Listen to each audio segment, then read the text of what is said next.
গত সপ্তাহে বুধবারের পরে সুপ্রিম কোর্টে এসআইআর মামলার শুনানি রয়েছে আজ এবং আজ মমতা বন্দ্যোপাধ্যায় তিনি হয়তো সশরীরে উপস্থিত থাকবেন না, কিন্তু তাঁরই করা মামলার শুনানি আজ দুপুর 2টো নাগাদ হতে পারে সর্বোচ্চ আদালতে, এমনটাই জানা যাচ্ছে।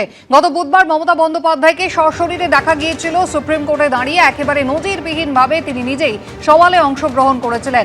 আজ হয়তো তিনি সশরীরে থাকবেন না, সম্ভাবনা কম রয়েছে, তবে তিনি ভার্চুয়ালি উপস্থিত থাকবেন। ৮,৫০৫ জন গ্রুপ বি অফিসারকে রাজ্যের পক্ষ থেকে ছাড়া হচ্ছে বলে নির্বাচন কমিশনকে জানিয়ে দেওয়া হয়েছে, এমনটাই সূত্রের খবর। মাইক্রো অবজারভার নিয়ে সরব হয়েছিলেন গত বুধবার মমতা বন্দ্যোপাধ্যায়।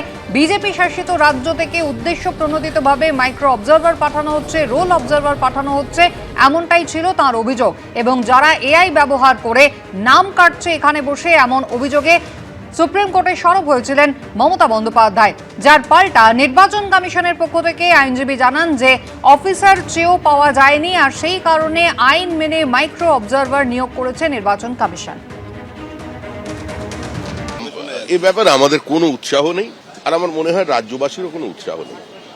এসআইআর প্রক্রিয়া চলছে, যত চিৎকার চেঁচামেচি পশ্চিমবঙ্গে, পুরো প্রক্রিয়াকে নষ্ট করে দেওয়ার জন্য যা কিছু করার তৃণমূল আপ্রাণ সেই চেষ্টা করে যাচ্ছে। তৃণমূলের এজেন্ডা হচ্ছে যে ভোটার লিস্ট আছে সেই রোহিঙ্গাদের নিয়ে, বাংলাদেশিদের নিয়ে নির্বাচন করতে হবে।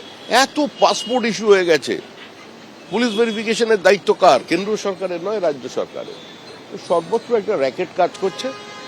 বঙ্গবাসী এখনো পর্যন্ত নিজের ভালো মন্দ বুঝতে পেরেছেন কিনা, এবার ভোটের ফলাফলেই বা ভোটের দিনে সেটা প্রতিফলিত হতে চলে। এসআইআর নিয়ে তরজা একেবারে সপ্তমে নিয়ে গিয়েছেন মুখ্যমন্ত্রী মমতা বন্দ্যোপাধ্যায়। দেশের ইতিহাসে প্রথমবার নিজের করা মামলায় আদালতে দাঁড়িয়ে সওয়াল করেছেন মুখ্যমন্ত্রী মমতা বন্দ্যোপাধ্যায়। আজ ফের শুনানি রয়েছে, আর এখানেই সুজন চক্রবর্তী সিপিএম নেতা, তিনি প্রশ্ন তুলছেন শুনানি শেষের 3 দিন আগে কেন মামলা করলেন মুখ্যমন্ত্রী মমতা বন্দ্যোপাধ্যায়? কার স্বার্থ তিনি রক্ষা করতে চাইছেন, তৃণমূল না বিজেপি? ভোটার লিস্ট নিয়ে যা হচ্ছে, দিল্লিওয়ালারা যা করছে, অসভ্যতা করছে।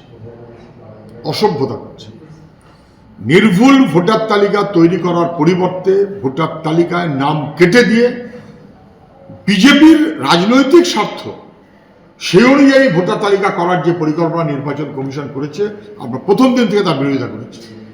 দুর্ভাগ্য যে মুখ্যমন্ত্রী সব লোক দেখানোর মতন করে এই শুনানি শেষে 3 দিন আগে গেলেন কোর্টে, তারাই কিন্তু তার মনে পড়েনি।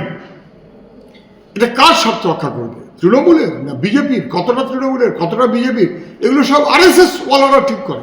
যে পশ্চিমবাংলায় যেভাবে তৃণমূল কংগ্রেস মমতা বন্দ্যোপাধ্যায়ের নেতৃত্বে এটাকে নিয়ে ঝাঁপিয়ে পড়েছে, মামলা করছে, মমতা বন্দ্যোপাধ্যায় নিজে মামলা করছে, এই জন্য আজকে এত পরিবর্তনগুলো হচ্ছে। নাহলে ইলেকশন কমিশন রোলার চালাতে, ওরা ভেবেছিল যে এটাকেও রোলার চালিয়ে উড়িয়ে দেবো, বিজেপির হাতে তুলে দেবো। এবিপি আনন্দ এগিয়ে থাকে, এগিয়ে রাখে।